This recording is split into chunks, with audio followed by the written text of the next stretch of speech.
జనసేన డీలా పడింది. పోలింగ్ సరళి చూసిన నేతల్లో నిరుత్సాహం కనిపించింది.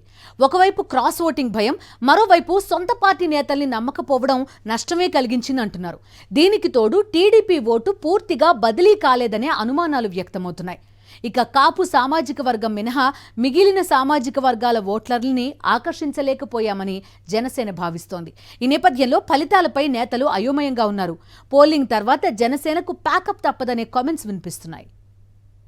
ఏపీలో సార్వత్రిక ఎన్నికల పోలింగ్ ముగిసిన తరువాత జనసేన సైలెన్స్ మోడ్లోకి వెళ్లిపోయింది.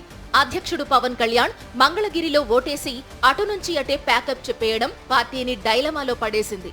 పోలింగ్ సరళిపై విశ్లేషణలు పార్టీ నేతల్ని భయపెడుతున్నాయి.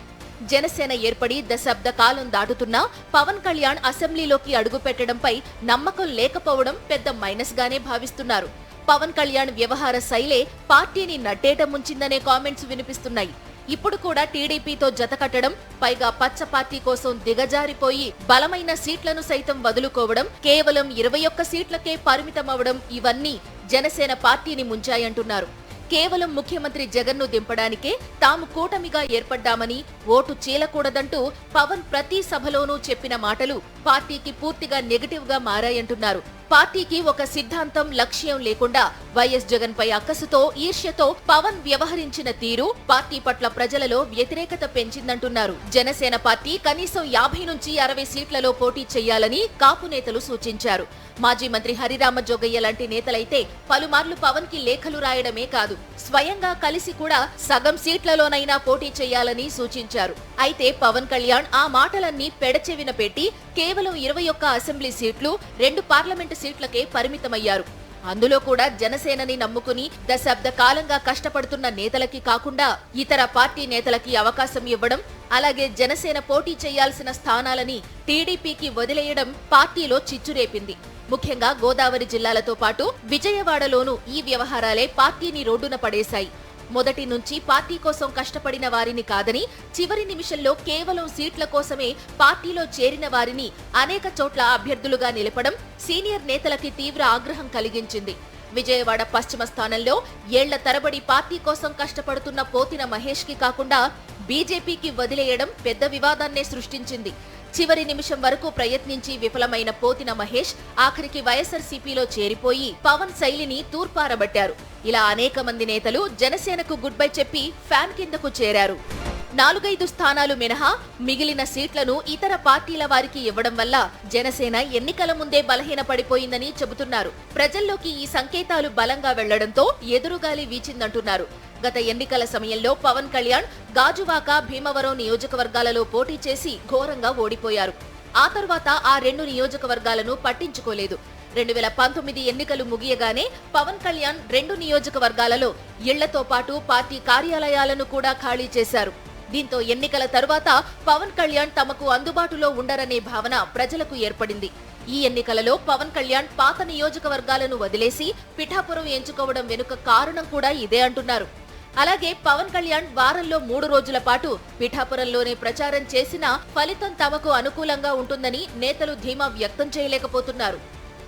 ఇక పిఠాపురం నుంచి పవన్ పోటీ చేస్తున్నట్లు ప్రకటన రాగానే టీడీపీ ఇన్ఛార్జ్ వర్మ నుంచి వచ్చిన వ్యతిరేకత తీవ్ర ఇరకాటంలో పడేసింది. ఆ తరువాత పవన్ చంద్రబాబుతో చెప్పించుకుని స్వయంగా వర్మ ఇంటికి వెళ్లి షో చేసినా అది పని చేయలేదంటున్నారు. పిఠాపురం నుంచి ఒక్కసారి పవన్ కళ్యాణ్ నెగ్గితే శాశ్వతంగా తన సీటు తనకు దక్కదనే ఉద్దేశంతో వర్మ పవన్ గెలుపు కోసం పూర్తి స్థాయిలో పనిచేయలేదని ప్రచారం జరుగుతోంది. ఇక పిఠాపురం ఎంపీ వంగ గీత పోటీ చేయడం పవన్ కి మైనస్ అయిందంటున్నారు. 4 దశాబ్దాలుగా రాజకీయాల్లో ఉన్న వంగ గీతకి కాకినాడ జిల్లాలో మంచి పేరుంది. జెడ్పీ చైర్మన్ గా, ఎంపీగా పనిచేసిన అనుభవంతో పాటు ప్రజలలో కలిసిపోయే తీరు వంగ గీతకి పాజిటివ్ అయింది. పైగా వంగ గీతపై పవన్ చేసిన దురుసు వ్యాఖ్యలు ప్రజల్లో ఆమెపై సానుభూతి పెంచేలా చేశాయంటున్నారు. ఎన్నికల ప్రచారం చివరి రోజు వంగ గీత చేసిన ప్రసంగం, అదే సమయంలో గీతమ్మని గెలిపిస్తే డిప్యూటీ సీఎంని చేస్తానంటూ సీఎం వైఎస్ జగన్ ఇచ్చిన హామీ ఓటర్లని ఆలోచింపచేశాయంటున్నారు. పవన్ గెలిచినా, కూటమి అధికారంలోకి వచ్చినా కనీసం మంత్రిగా కూడా అవకాశం ఇస్తారనే నమ్మకం ఓటర్లకు కలగలేదు. దీంతో వంగ గీతని గెలిపిస్తే తమ నియోజకవర్గ ఎమ్మెల్యే డిప్యూటీ సీఎం అవుతుందన్న ఉద్దేశంతోనే మహిళా ఓటర్లు పెద్ద ఎత్తున క్యూలు కట్టారంటున్నారు. ఈ నేపథ్యంలో పవన్ గెలుపుపై పోలింగ్ ముందు వరకు భారీ బెట్టింగ్లకి దిగిన జనసేన నేతలు ఇప్పుడు మాత్రం ధీమా వ్యక్తం చేయలేకపోతున్నారనే టాక్ నడుస్తోంది. జనసేన పార్టీ గోదావరి జిల్లాలనే నమ్ముకుని బరిలోకి దిగింది. మొదటి నుంచి ఈ 2 ఉమ్మడి జిల్లాలపైనే పవన్ కళ్యాణ్ ఫోకస్ చేశారు. ఇక్కడ కాపు సామాజిక వర్గం అధికంగా ఉండడంతో ఈ 2 జిల్లాల్లో తనకు ఎదురు ఉండదని పవన్ భావించారు. జనసేన మొత్తంగా 21 అసెంబ్లీ సీట్లలో పోటీ చేస్తే వాటిలో ఈ 2 జిల్లాల నుంచే 11 స్థానాలు ఉన్నాయి. అయితే గోదావరి జిల్లాలలో కాపు ఓటర్లను తప్పితే మిగిలిన సామాజిక వర్గాలని పట్టించుకోకపోవడం, అందరి నాయకుడిగా ఉండాల్సిన పవన్ కళ్యాణ్ కాపు చట్రంలోనే ఉండిపోవడం పార్టీకి చేటు తెచ్చాయంటున్నారు. ఈ నేపథ్యంలో కాపు ఓట్లు కూడా పూర్తిగా తమకు పడలేదని నేతలు చెబుతున్నారు. ఇక టీడీపీ కోసం పవన్ ఎన్ని త్యాగాలు చేసినా ఆ పార్టీ నుంచి మాత్రం పూర్తి స్థాయిలో ఓట్ల బదిలీ జరగలేదని జనసేన నేతలు భావిస్తున్నారు. టీడీపీకి తాము ఎంతలా సహకరించినప్పటికీ వారి నుంచి ఆ స్థాయిలో సహకారం అందలేదని, చాలా చోట్ల క్రాస్ ఓటింగ్ కూడా కొంపముంచిందంటున్నారు.